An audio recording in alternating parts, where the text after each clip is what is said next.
Sekali lagi salam. Selamat pagi Bapak Ibu saudara-saudari sekalian yang dikasihi oleh Tuhan. Bersyukur oleh anugerah Tuhan sampai dengan saat ini kita semua masih ada dalam pemeliharaan Tuhan yang sempurna. Amin. Baik Bapak Ibu sekalian, hari ini kita sama-sama belajar firman Tuhan dari Yohanes pasal yang ke-7. Injil Yohanes pasal yang ke-7.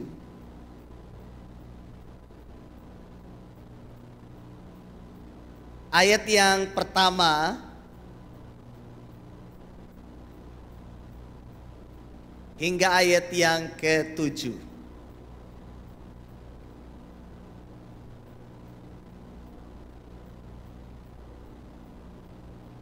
Injil Yohanes pasal yang ke-7 ayat yang pertama hingga ayat yang ke-7. Kalau sudah ketemu katakan amin. Kita akan sama-sama baca firman Tuhan ini. Saya baca ayat yang pertama, kita bergantian hingga ayat yang ke-7. Berikutnya Yesus pergi ke Yerusalem untuk hari raya Pondok Daun.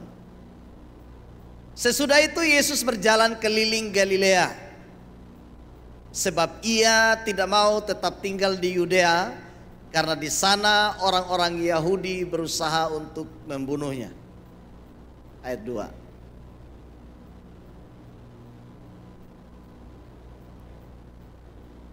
Maka kata saudara-saudara Yesus kepadanya, "Berangkatlah dari sini dan pergilah ke Yudea, supaya murid-muridmu juga melihat perbuatan-perbuatan yang engkau lakukan.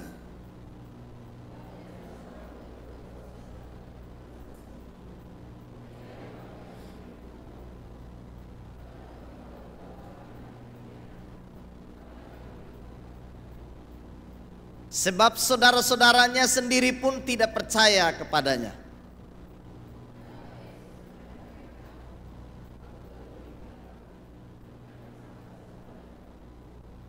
Dunia tidak dapat membenci kamu, tetapi ia membenci aku, sebab aku bersaksi tentang dia bahwa pekerjaan-pekerjaannya jahat." Amin buat pembacaan firman Tuhan. Bapak Ibu saudara-saudari sekalian yang dikasihi oleh Tuhan, kebenaran yang baru saya dan saudara baca hari ini adalah sebuah kebenaran yang dinarasikan oleh Yohanes, yang ditulis oleh Yohanes, dan menjadi pesan kebenaran yang kuat bagi saya dan saudara untuk belajar apa yang sesungguhnya yang harus kita kerjakan dan lakukan dalam hidup ini. Dalam ayat yang ke-7 atau dalam ayat yang ke-4 di sini Bapak Ibu sekalian, ada sebuah pernyataan yang menarik di situ dikatakan, "Sebab tidak seorang pun berbuat sesuatu di tempat tersembunyi, jika ia mau diakui di muka umum. Jikalau engkau berbuat hal-hal demikian, tampakkanlah dirimu kepada dunia." Ini sebuah kalimat yang diucapkan oleh saudara-saudara Tuhan Yesus.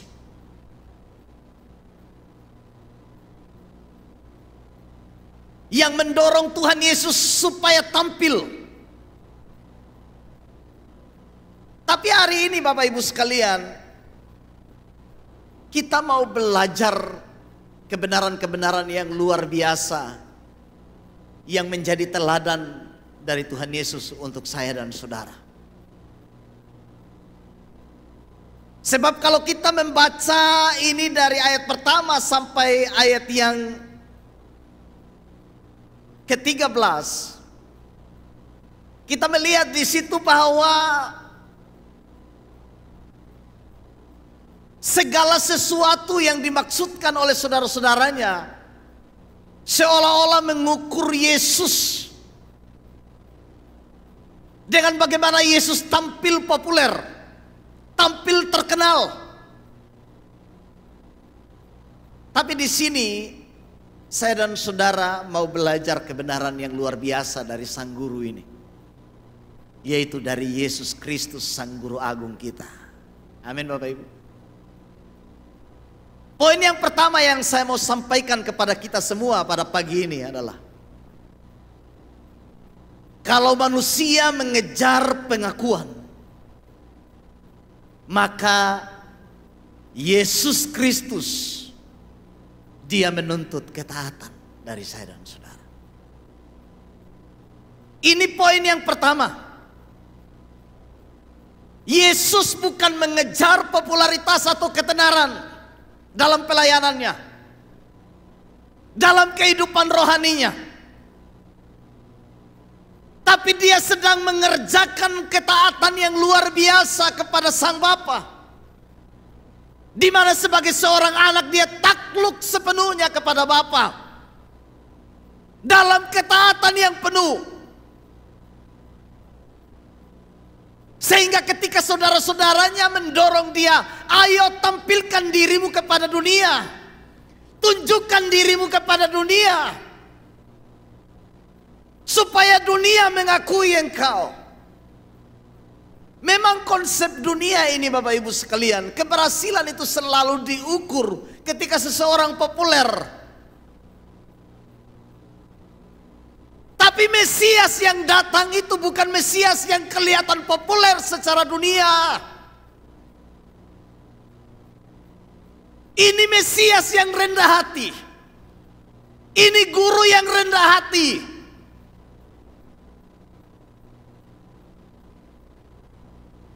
Sehingga ketika saudara-saudaranya mendorong dia untuk tampil dengan tanda-tanda yang spektakuler, tanda-tanda ajaib, dengan mujizat-mujizat besar, Yesus tidak. Yesus tidak. Dia tahu apa yang menjadi tujuan kedatangannya ke dalam dunia. Bukan supaya ia tampil populer di antara orang Yahudi, bukan. Bukan supaya ia tampil terkenal di antara orang-orang Yahudi, bukan. Tapi bagaimana ia menjadi seorang anak yang taat kepada bapaknya. Itu yang paling penting. Bapak Ibu Saudara sekalian yang dikasihi oleh Tuhan, pembelajarannya bagi saya dan saudara apa? Pembelajaran penting bagi kita bukan soal seberapa terkenal saya dan saudara, bukan. Bukan seberapa populer kita. Tapi yang paling penting bagaimana kehidupan saya dan saudara menjadi kehidupan yang taat kepada Bapa.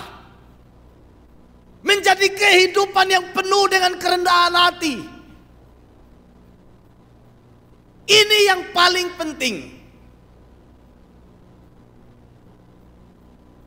Karena kehidupan kerohanian anak-anak Tuhan itu tidak diukur oleh keberhasilan duniawi.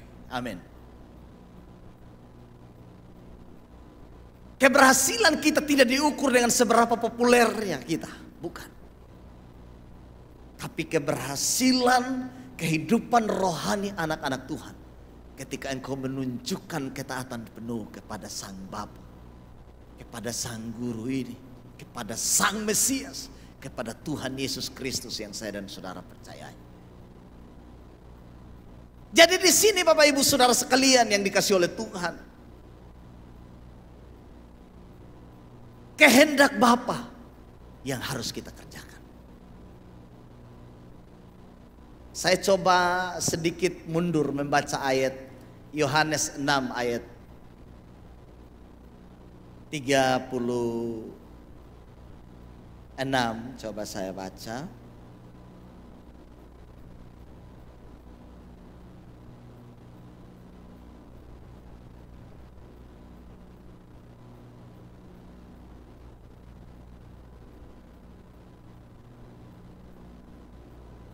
Tetapi aku telah berkata kepadamu Sungguh pun kamu telah melihat aku, kamu tidak percaya. Sebab semua yang diberikan Bapa kepadaku akan datang kepadaku, dan barang siapa datang kepadaku, ia tidak akan kubuang. Sebab aku telah turun dari sorga bukan untuk melakukan kehendakku, tetapi untuk melakukan kehendak Bapa yang telah mengutus aku. Tuhan Yesus berkata, aku turun dari sorga bukan untuk melakukan kehendakku, tapi melakukan kehendak Bapa yang mengutus aku. Jadi yang dikejar Kristus di sini dalam pelayanannya adalah bagaimana ia menuntaskan kehendak Bapa, hidup dalam ketaatan kepada Bapa.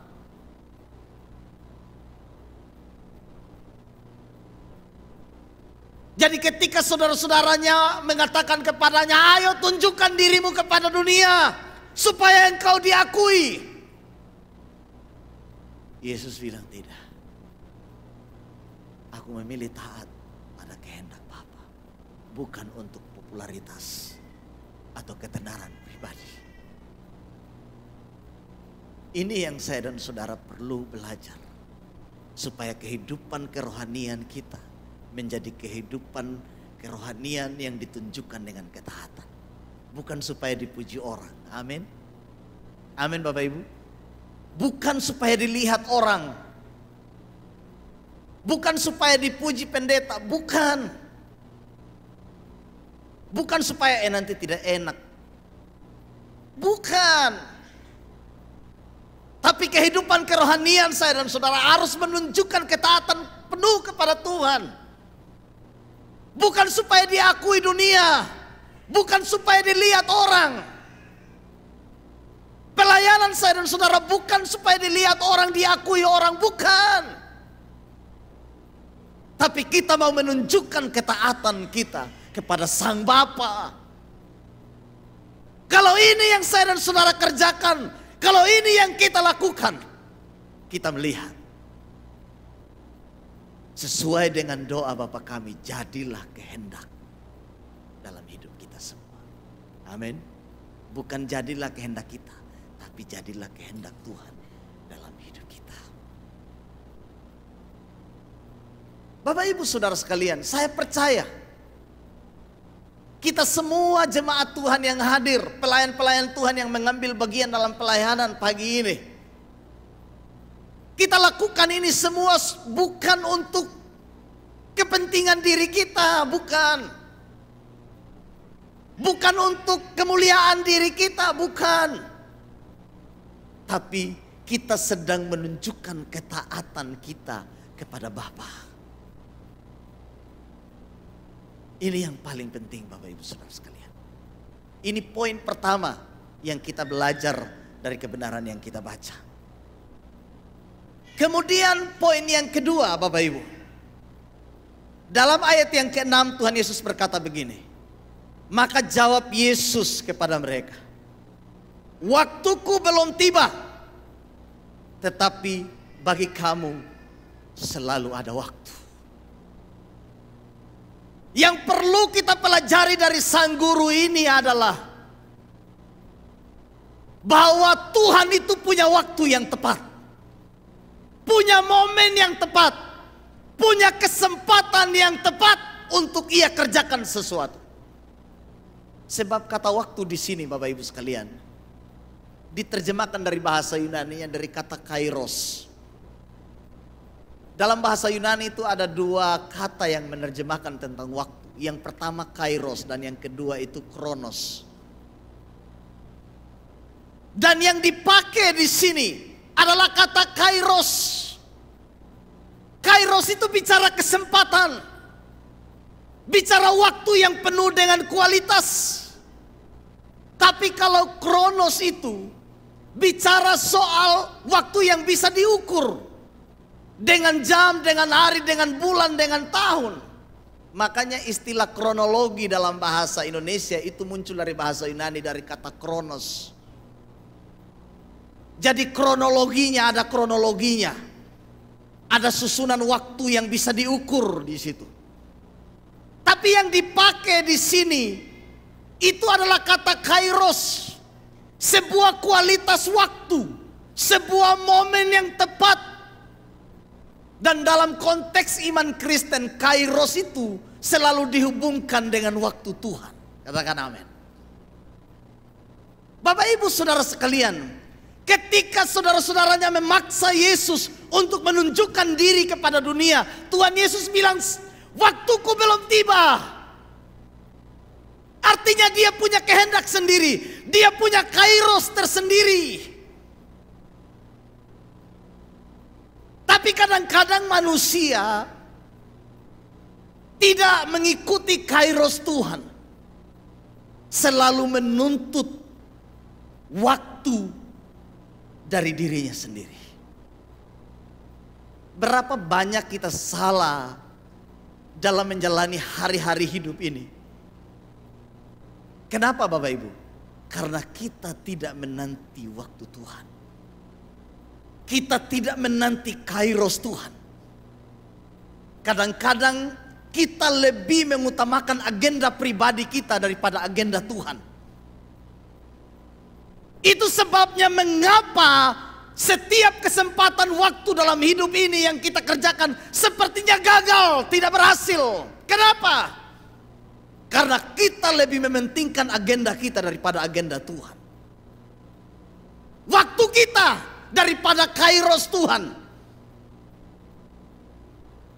Tuhan punya agenda yang luar biasa dalam hidup saya dan saudara. Amin.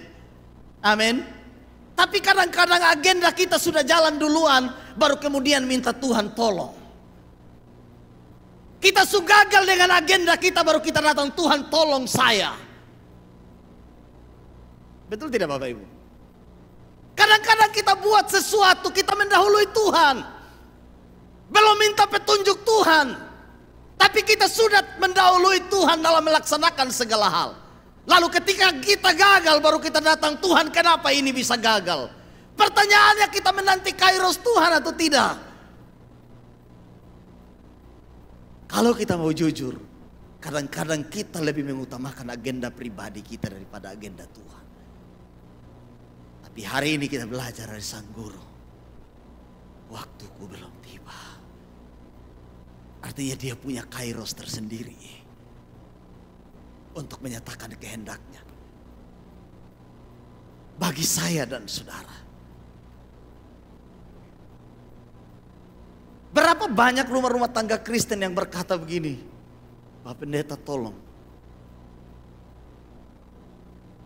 bantu saya, doakan istri saya Pak Pendeta. Kenapa memang? Istri saya aduh susah sekali hidup tenang dengan istri. Kenapa? Saya jadi ragu sekarang Pak Pendeta, apakah benar-benar istri saya yang dari Tuhan atau tidak. Kadang-kadang begitu. Sudah jadi ragu dengan istri. Kemudian saya tanya begini, waktu mau berkeputusan untuk menikah masih tanya Tuhan? Tidak. Nah giliran berumah tangga, menikah, baru mulai bertanya, Tuhan apakah benar-benar dia ini istriku? Atau dia ini benar-benar suamiku? Nah giliran terjadi masalah dalam rumah tangga, baru bawa-bawa Tuhan. Waktu mau memutuskan, mau menikah, tidak libatkan Tuhan. Tapi agenda pribadi kita yang jalan, betul tidak? Betul tidak Bapak Ibu? Kadang-kadang kan begitu. Yang sudah menikah saja, yang masih muda ini jangan, sabar dulu, tunggu waktu Tuhan. Amin. Yang WL dengan singer sabar dulu, coba Bapak lihat, tunggu waktu Tuhan. Amin. Pak Pendeta, saya sudah terlalu lama tunggu waktu Tuhan ini. Bertanda kairos Tuhan itu bagaimana Pak Pendeta? Soalnya saya sudah lama sekali ini tunggu ini. Dengar Bapak Ibu, kalau saya dan saudara dekat dengan Tuhan, waktu Tuhan itu pasti terbaca. Amin. Dia akan beritahukan kepada saya dan saudara. Saya selalu ingat perkataan seorang hamba Tuhan. Dia bilang, saya ini anak. Saya ini anaknya. Pasti kalau ada apa-apa dia selalu kasih tahu kepada anaknya. Bukan dahulu kepada hamba, anaknya duluan dia kasih tahu. Anak itu luar biasa. Saya selalu terngiang-ngiang dan perkataan hamba Tuhan itu. Saya ini anaknya kok, kenapa kasih tahu orang lain? Bapak Ibu Saudara sekalian, ini luar biasa. Sebab akhir-akhir ini banyak orang datang dengan suara Tuhan dan berkata, Tuhan bilang, contoh, Tuhan bilang, kau harus kasih saya rumah. Gitu. Kepada pengusaha ini contoh. Tuhan berbicara kepada saya, Bapak harus kasih saya rumah. Tapi yang pengusaha yang punya rumah itu, Tuhan tidak berbicara kepada saya kan anaknya. Alur yang begini kadang-kadang Bapak Ibu, itu bukan agenda Tuhan, itu agenda pribadi kadang-kadang. Baru pakai Tuhan. Tapi kalau memang dia agenda Tuhan, pasti ada konfirmasi sorga. Amin Bapak Ibu. Amin. Ada konfirmasi sorga itu pasti. Tidak mungkin tidak ada konfirmasi sorga. Yang menjadi kesalahan saya dan saudara, kadang-kadang kita belum tunggu konfirmasi sorga, kita sudah dahulu dengan agenda kita. Makanya kehendak kita, bisa terjadi, hanya saja tidak sesuai dengan kehendak Tuhan. Penyesalan datang terakhir. Tapi hari ini Tuhan ajarkan kepada saya dan saudara, waktuku belum tiba. Memang bagi kamu selalu ada waktu. Tapi saya, kata Tuhan Yesus, selalu menanti waktu yang tepat. Kairos yang tepat. Kualitas waktu yang tepat dari Bapa. Tuhan Yesus bukan tidak bisa tunjukkan. Kalau ia bisa melakukan mujizat, bisa. Dia bisa melakukan banyak mujizat, jauh lebih banyak dari apa yang dia lakukan pada waktu itu. Bisa. Tapi tujuannya bukan untuk itu.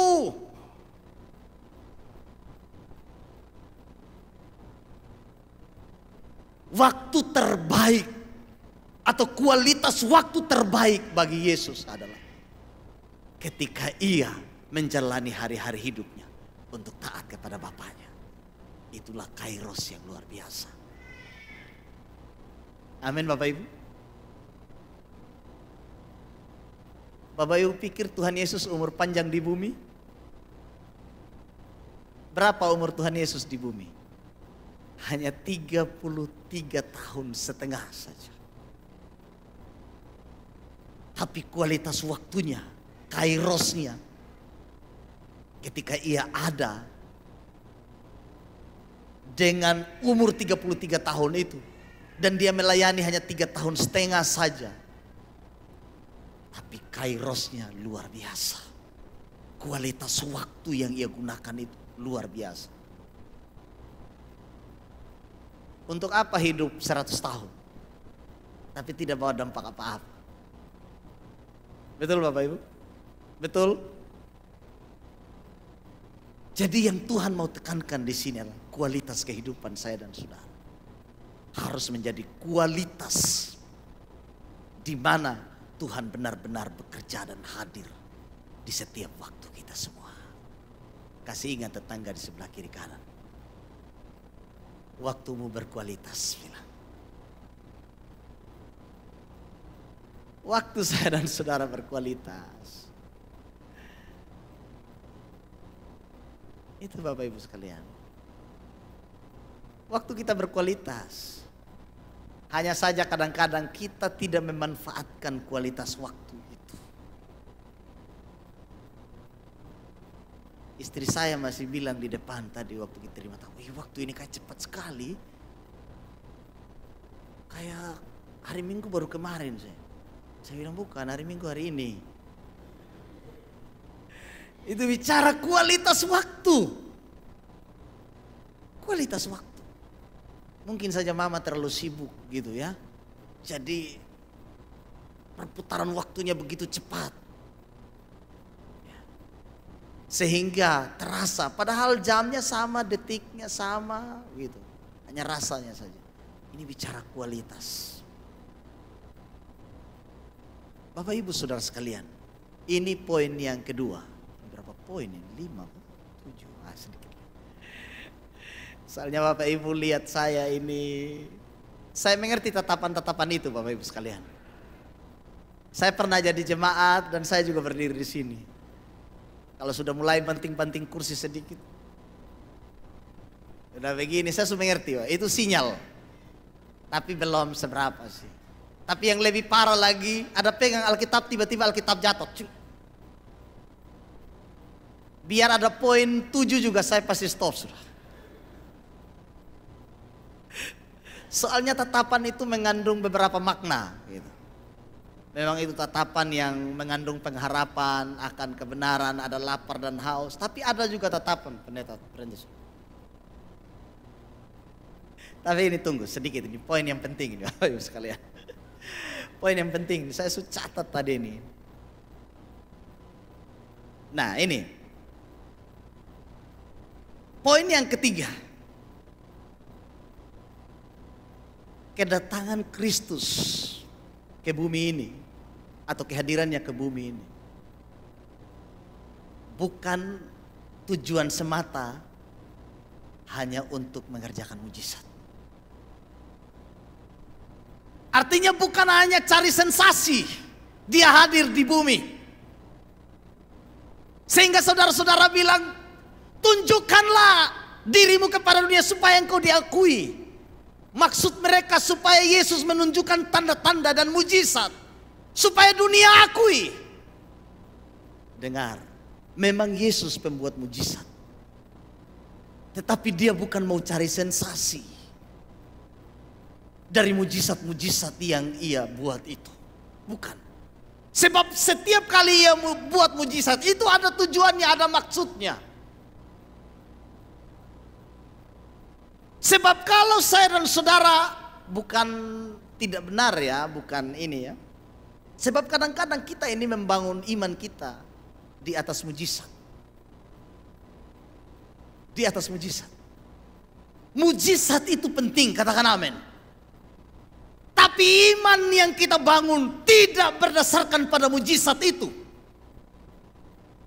Tapi iman kita didasarkan pada Tuhan pembuat mujizat itu.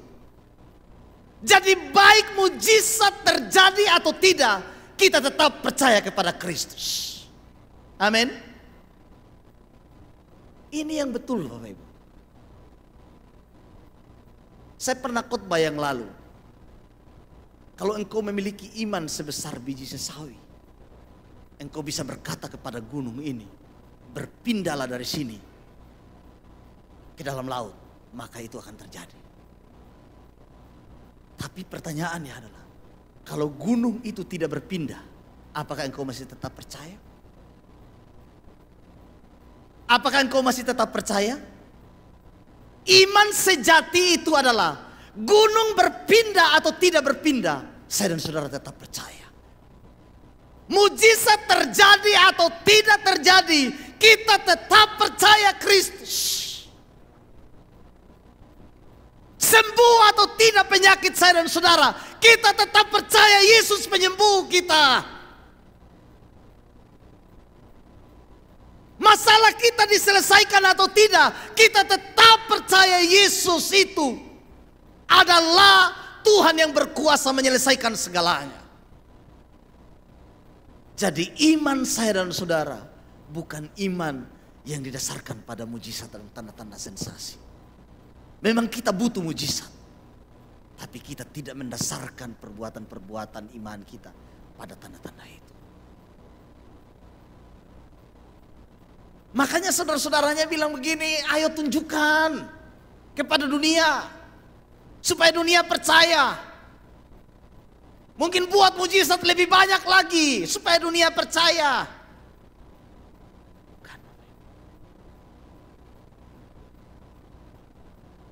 Bukan pada soal mujizat itu. Yesus mau mengajarkan bahwa yang paling penting dalam hidup saya dan saudara, bagaimana kita mempercayai Yesus itu. Kalau kita sudah mempercayai Yesus itu, baginya mujizat itu tidak sulit. Amin. Amin. Kalau iman kita dibangun kepada Kristus yang ajaib itu, maka sesuai dengan firman Tuhan, tidak ada yang mustahil bagi orang yang percaya. Bapak Ibu sekalian, Sadrak, Mesak dan Abednego waktu diancam oleh Nebukadnezar berkata begini, kalaupun Allah yang kami percayai tidak sanggup melepaskan kami dari perapian itu, kami tetap percaya kepadanya. Dan kami tidak akan sujud kepada patung emas yang Tuhanku dirikan itu. Itu iman sejati.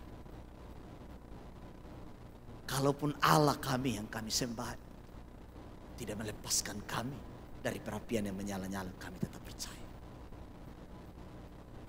Tapi pada endingnya, apakah Sadrak, Mesak dan Abednego terlepas dari perapian yang menyala-nyala itu? Terlepas. Terlepas.